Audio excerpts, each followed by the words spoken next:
Hello, I'm Bishop Cherie Burger with the Missionary Church International, and I've been speaking to you over this last year about your gift mix, about your calling on your life, and the individuality of it. We're all quite different, which is a really good thing. I thought today I would share with you some of my own personal experience and how God has taken my interest, my personal desires, and been using that to create not just only my gifting and how I minister to others, but to some extent it's moved into that, but just for my own personal development. And I've shared with you, and this is one thing I would like you to remember and to incorporate into your life, is to be a student of your gift.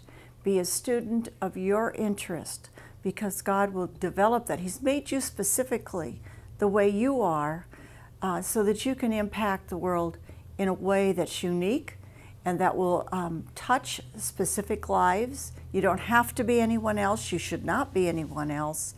And if you have a calling that's similar to someone else, it's still going to be different and unique.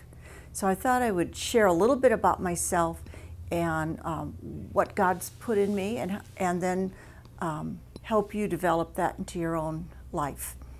I was born to a Christian family. My mother raised me to know Christ. I don't remember ever not believing in Jesus.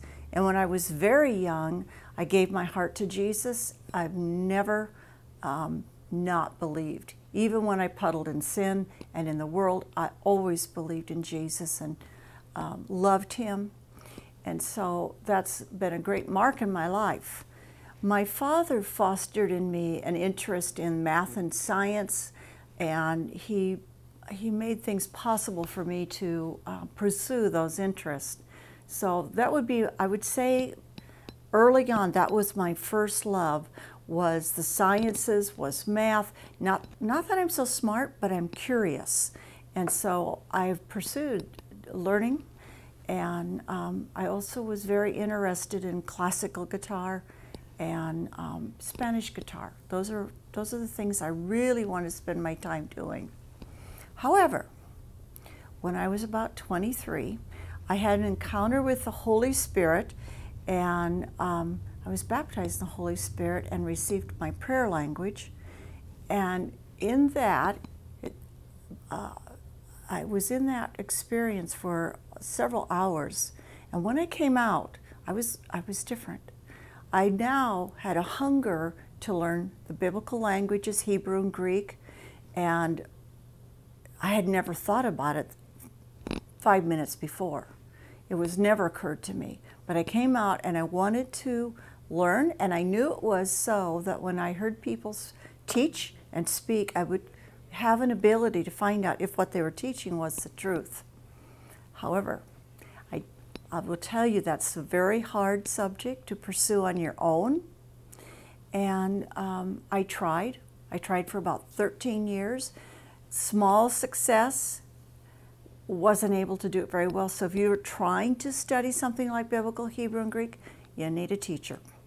It's just difficult. And 13 years later, God put a fellow in my life who was a college professor who was very fluent in all of the biblical languages. And he opened classes for our community. And I began to learn, first with Greek.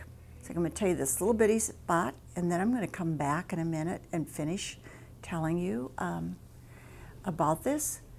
But I learned biblical Greek with my babies bouncing on my waterbed. I homeschooled them 14 years. So here we are, papers laid out on my lap, children doing this, giggling, bouncing off each other because mother didn't get to do anything alone. And they had the television in the background, and I learned. I was able to learn with distraction. So my word is, as you're pursuing learning about your gifting and your interest, you may have other things that are important that you have to also give your attention to. But if you keep your focus, you can always come back and pick it up a little bit later. And over time, you will accomplish that which you've determined in your heart is important to do. Thank you.